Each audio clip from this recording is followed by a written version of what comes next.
جنات میں سے ایک قوی ہیکل جن نے کہا کہ قبل اس کے کہ آپ اپنی جگہ سے اٹھیں میں اس کو آپ کے پاس لا حاضر کرتا ہوں، اور مجھے اس پر قدرت بھی حاصل ہے اور امانت دار بھی ہوں۔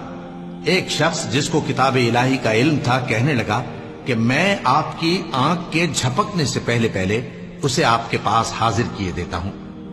جب سلیمان نے تخت کو اپنے پاس رکھا ہوا دیکھا تو کہا کہ یہ میرے پروردگار کا فضل ہے تاکہ مجھے آزمائے کہ میں شکر کرتا ہوں یا کفران نعمت کرتا ہوں، اور جو شکر کرتا ہے تو اپنے ہی فائدے کے لیے شکر کرتا ہے، اور جو ناشکری کرتا ہے تو میرا پروردگار بے نیاز ہے، کرم کرنے والا ہے۔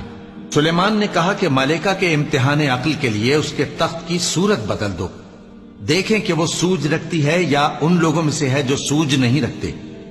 پھر جب وہ آ پہنچی تو پوچھا گیا کہ کیا آپ کا تخت بھی اسی طرح کا ہے؟ اس نے کہا کہ یہ تو گویا ہو بہو وہی ہے۔